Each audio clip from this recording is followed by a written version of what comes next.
परमात्मा की भक्ति करने से मन सात्विक हो जाता है और विषयासक्ति पूर्णतः समाप्त हो जाती है। और यदि आसक्ति का नाश नहीं हुआ तो मनुष्य का सर्वनाश हो जाता है। सर्वनाश?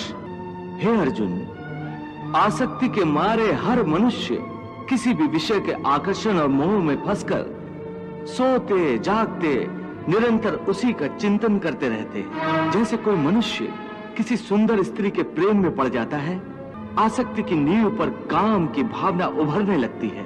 काम या वासना में थोड़ी भी रुकावट आने से क्रोध का आगमन हो जाता है। काम जनित अविवेक की आंधी से मनुष्य की स्मृति नष्ट हो जाती है और जब स्मृति भ्रंश हो जाता है तब बुद्धि नाश में कितना समय लगता है पार्थ?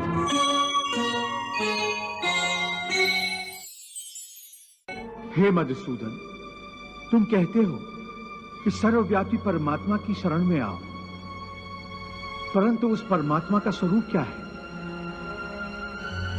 मुझे अपना वो स्वरूप बताओ जिसकी पूजा की जाए, क्योंकि संसार में भिन्न भिन्न लोग भिन्न भिन्न देवताओं की पूजा करते हैं। क्या वो पाप है? नहीं अर्जुन, पूजा कभी पाप नहीं होती और जो प्राणी भिन्न भिन्न देवताओं की पूजा करते हैं वो भी वास्तव में मेरी ही पूजा करते हैं, क्योंकि इस विश्व के कण कण में मैं ही समाया हुआ हूं। ज्ञानी जन अपने ज्ञान चक्षुओं से मुझे हर जगह हर प्राणी के अंदर देख सकते हैं। एक विद्वान ब्राह्मण में भी मैं हूं तो एक चांडाल के अंदर भी मैं हूं, गौ में भी मैं हूं तो एक कुत्ते में भी मैं हूं, हाथी में भी मैं हूं तो चूंटी में भी मैं हूं। विद्या विनय संपन्ने ब्राह्मणे गवि हस्तनी शुनि चैव स्वपाके च पंडिता समदर्शिना। हे पार्थ, इसीलिए अपनी अपनी श्रद्धा के अनुसार प्राणी जिस जिस रूप में भी मेरी पूजा करते हैं वो मेरी ही पूजा करते हैं। इसलिए जो जो सकामी पुरुष जिस जिस देवता के स्वरूप को श्रद्धा से पूजना चाहते हैं, मैं उस भक्त की उस देवता के प्रति श्रद्धा को स्थिर कर देता हूं। यो यो याम याम तनुम भक्तः श्रद्धार्चितुमिच्छति तस्य तस्याचलाम श्रद्धाम तामेव विदधाम्यहम्। इस प्रकार बहुत से जन्मों के पश्चात उसे जब ये ज्ञान हो जाता है कि इस सारी सृष्टि में मुझ वासुदेव के सिवाय और कुछ नहीं है, तो ऐसा ज्ञानी महात्मा अंततः मुझे ही प्राप्त होता है। परंतु हे अर्जुन, ऐसा महात्मा अति दुर्लभ है। कलयुग में मनुष्य की विचारधारा इससे भी गिरी हुई होगी। मनुष्य दूसरों के दुख में अपना सुख ढूंढेगा,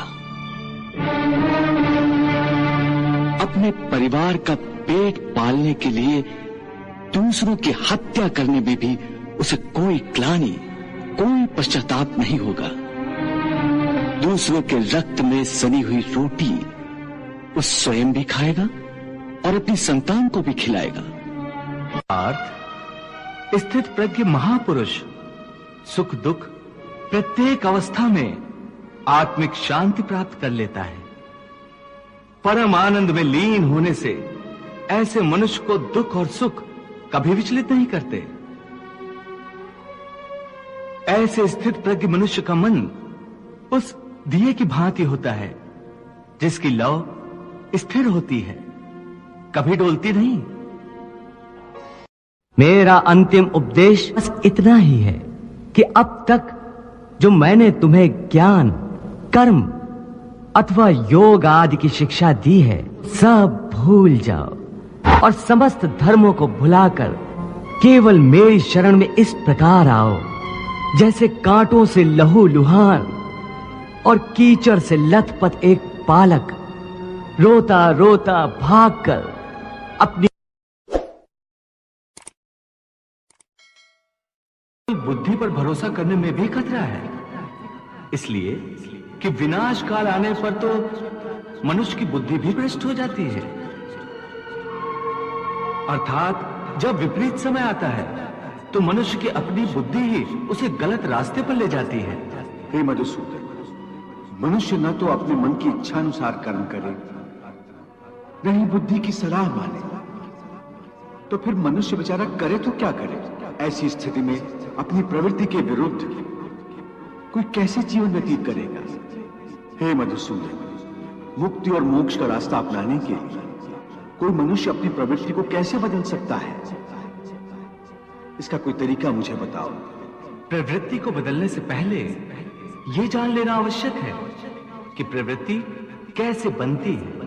अर्थ जो कर्मयोगी होते हैं वो आसक्ति छोड़कर कर्म की सफलता और विफलता में समबुद्धि से काम लेकर योग द्वारा परमात्मा पर आस्था रखकर कर्म करते हैं।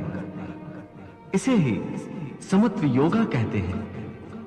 हे पार्थ, ईश्वर को समर्पण करने की भावना से किया हुआ कर्म फल प्राप्ति की कामना से किए हुए कर्म से कई गुना अधिक श्रेष्ठ है। ज्ञानी पुरुष कर्म फल की आशा किए बिना समबुद्धि योग द्वारा कर्म करते हैं और पाप पुण्य आदि भावनाओं से मुक्ति पाते हैं। पार्थ, तुम भी ऐसी भावनाओं से मुक्त हो जाओगे जब तुम समबुद्धि कर्म का आचरण करोगे। योगस्था कुरु कर्माणि संगम त्यक्त्वा धनंजय सिद्धि असिद्ध्यो समो भूत्वा समत्वम योग उच्यते। एक बात ध्यान में रखो, फल की वासना से फल पर ही दृष्टि रखकर कर्म करने वाला सकाम मनुष्य उत्तम कर्म करने पर भी कर्मयोगी नहीं हो सकता। ऐसे मनुष्य को ख्याति आदि लाभ प्राप्त हो सकते हैं, किंतु उसे परमात्मा और शांति प्राप्त नहीं हो सकती।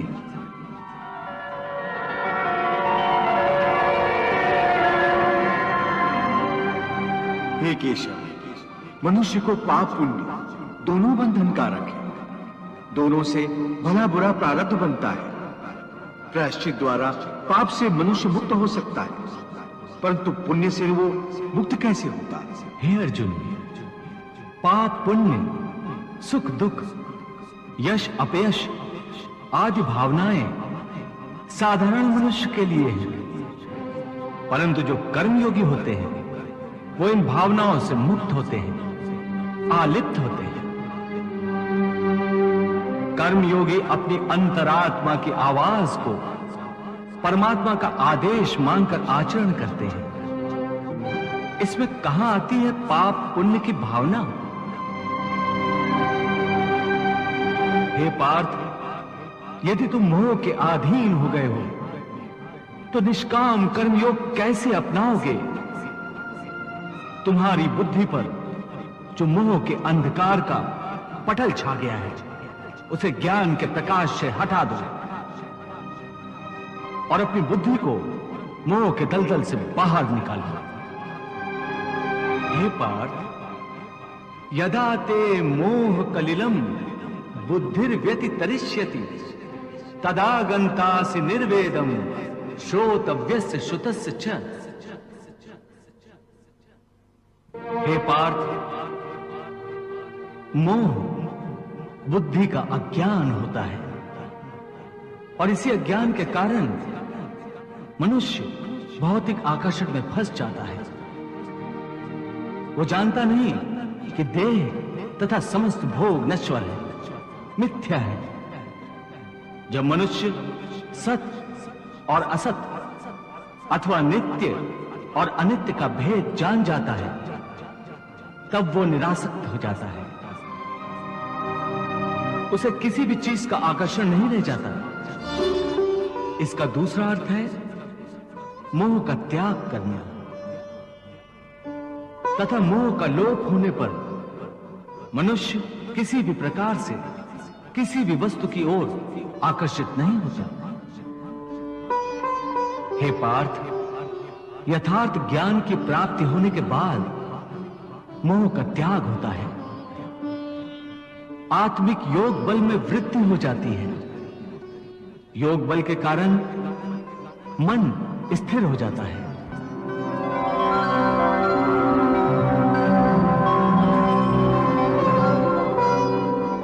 और स्थित प्रज्ञ होने के कारण मनुष्य का परमात्मा के साथ योग हो जाता है।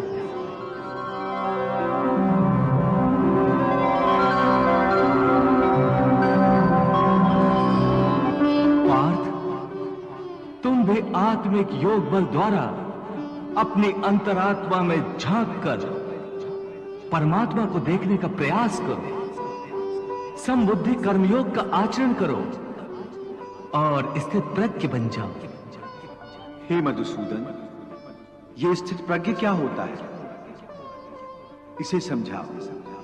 पार्थ, दुख भोगते हुए भी जिसके मन में उद्वेग नहीं होता और न ही जो सुख की लालसा रखता है तथा जिसके हृदय में क्रोध, मोह, भय आदि विकारों के लिए कोई स्थान नहीं होता, वो मनुष्य स्थित प्रज्ञ है।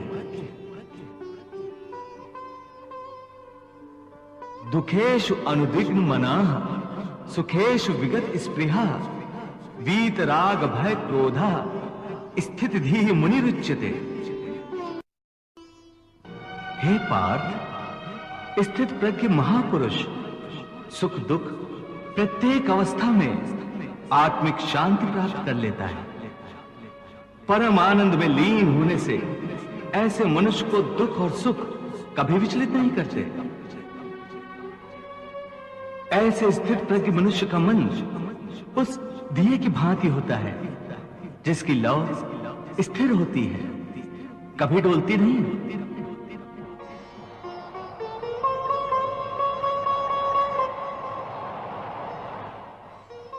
प्रभु, दिए की लौ अधिक समय तक अचल और अडोल तो रहती नहीं, वो हवा के हल्के से झोंके से भी तड़पने लगती है।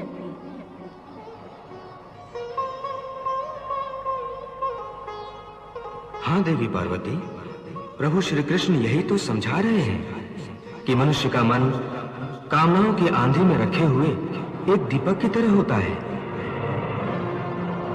कामनाओं के तेज झोंके उस दिए की बाती को स्थिर नहीं रहने देते। प्रभु ये उपदेश दे रहे हैं कि मन को स्थिर रखने के लिए मन की कामनाओं को लगाम देना चाहिए। यदि कामना को लगाम न दी जाए तो एक कामना से दूसरी, फिर दूसरी से तीसरी कामना जन्म लेती रहती है और यह सिलसिला कभी खत्म नहीं होता। जैसे जब किसी व्यक्ति के पास घर न हो तो वो मनुष्य एक झोपड़ा की कामना करता है।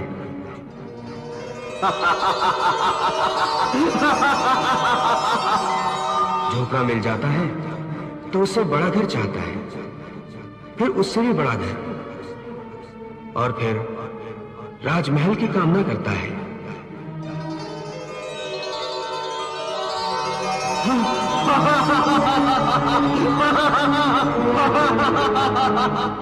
उसकी एक ही कामना असीम रूप लेकर बढ़ती रहती है। तो फिर मनुष्य इन कामनाओं को कैसे लगाम दे सकता है?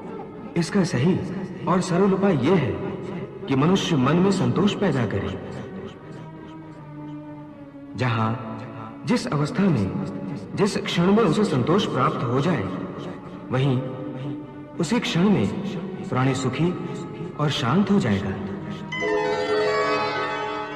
हे कृष्ण, तुम कहते हो कि स्थित प्रज्ञ बनने के लिए मन के दिए की ज्योत को स्थिर रखो, अर्थात मन को इधर उधर डोलने न दो। इसका अर्थ यह हुआ कि कर्म करते समय मन की जगह बुद्धि की बात मानो, मन को बुद्धि के अधीन रखो, यही ना? नहीं अर्जुन, केवल बुद्धि पर भरोसा करने में भी खतरा है, इसलिए कि विनाश काल आने पर तो मनुष्य की बुद्धि भी भ्रष्ट हो जाती है। अर्थात जब विपरीत समय आता है तो मनुष्य की अपनी बुद्धि ही उसे गलत रास्ते पर ले जाती है। हे मधुसूदन, मनुष्य न तो अपने मन की इच्छा अनुसार कर्म करे, न ही बुद्धि की सलाह माने, तो फिर मनुष्य बेचारा करे तो क्या करे? ऐसी स्थिति में अपनी प्रवृत्ति के विरुद्ध कोई कैसे जीवन व्यतीत करेगा? हे मधुसूदन, मुक्ति और मोक्ष का रास्ता अपनाने के लिए कोई मनुष्य अपनी प्रवृत्ति को कैसे बदल सकता है? इसका कोई तरीका मुझे बताओ। प्रवृत्ति को बदलने से पहले यह जान लेना आवश्यक है कि प्रवृत्ति कैसे बनती है। हे अर्जुन, मनुष्य जन्म से ही अपने साथ सत्व, रज और तम 3 गुणों को लेकर पैदा होता है।